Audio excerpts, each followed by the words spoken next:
de voir M. Kamere, mais il est dans une situation pas très confortable. Donc il est sérieusement malade et ça nécessite qu'il puisse avoir des soins appropriés pour que sa situation s'améliore.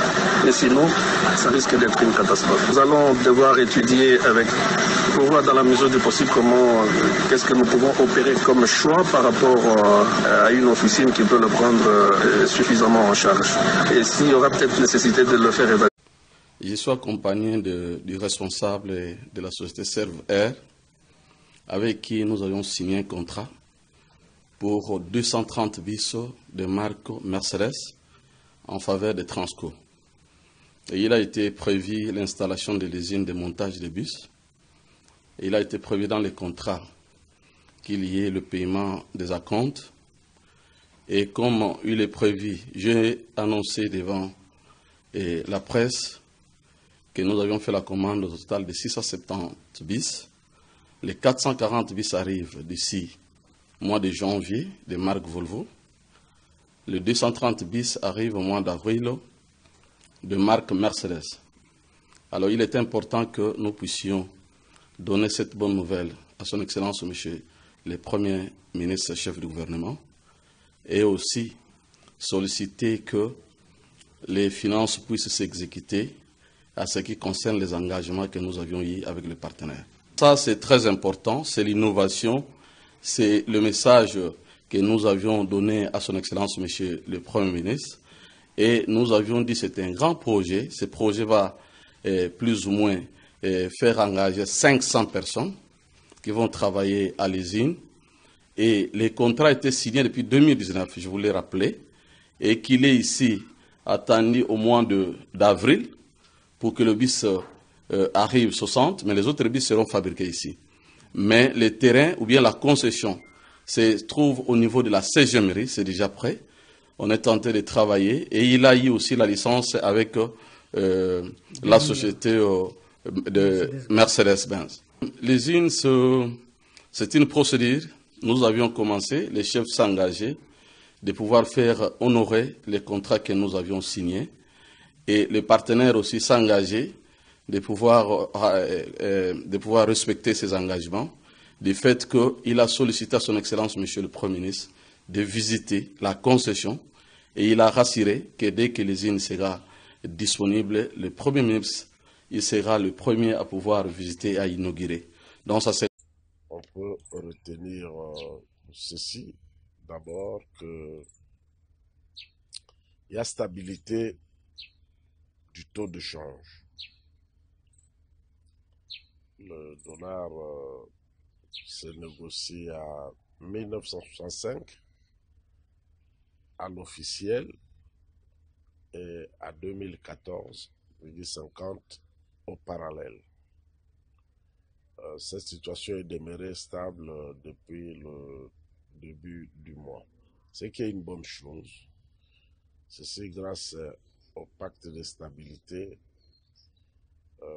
économique signé par le ministère du Budget, le ministère des Finances et la Banque centrale pour encadrer les opérations des finances publiques.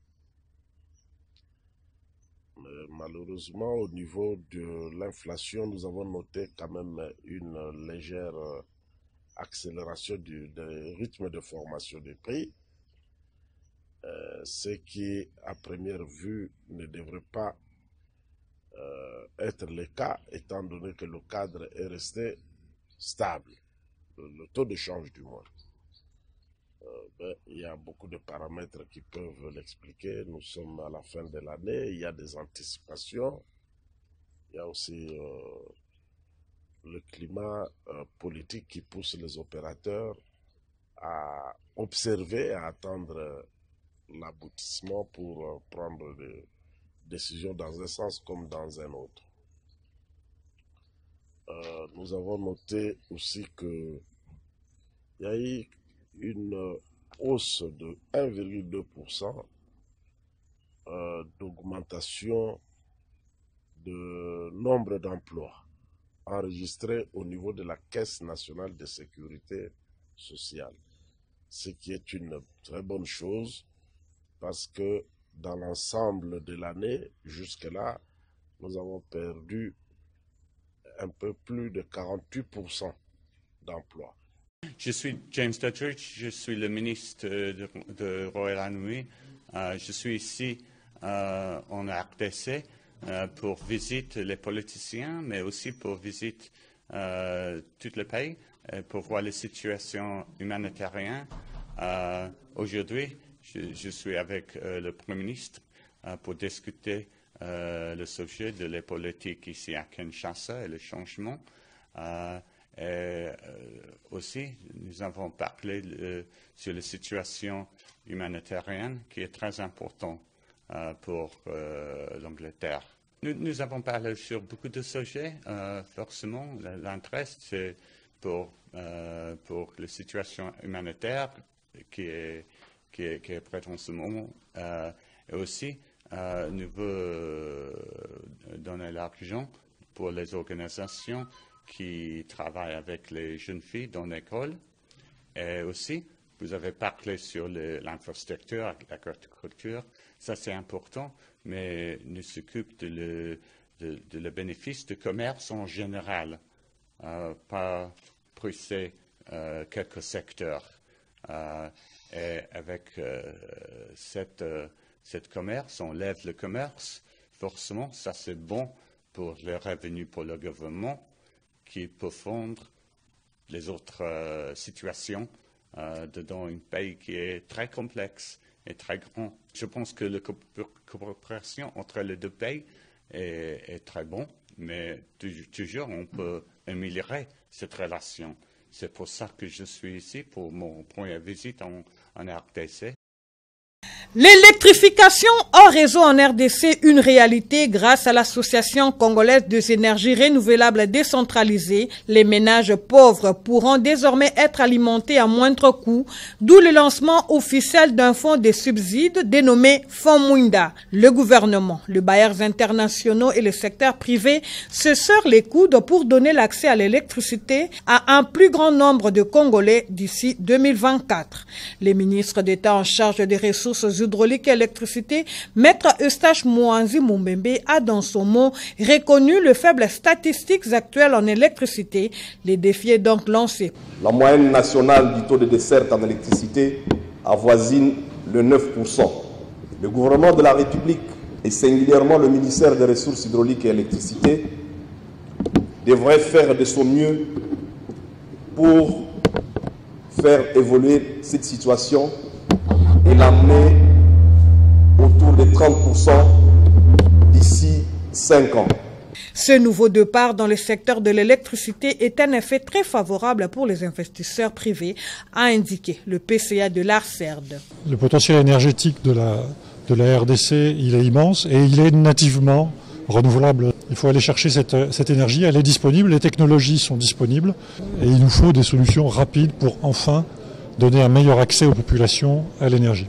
Ces fonds Mwinda pour l'électrification hors réseau relevant de l'autorité de lanceurs à hauteur de 500 millions de dollars américains jouera un rôle dans le programme global de l'électrification du gouvernement. Le directeur général de lanceurs a de manière succincte présenté des stratégies pour y arriver. L'environnement et l'énergie étant liés, présent à cette cérémonie, le ministre de l'Environnement a appelé tous les partenaires à se mobiliser pour l'amélioration de la qualité des vies. Il y a lieu de souligner qu'un nouveau programme de subvention dénommé Chèque Mwinda sera mis en place pour une coordination transparente du fonds sous l'œil vigilant du gouvernement à travers les ministères des Ressources hydrauliques et électricité.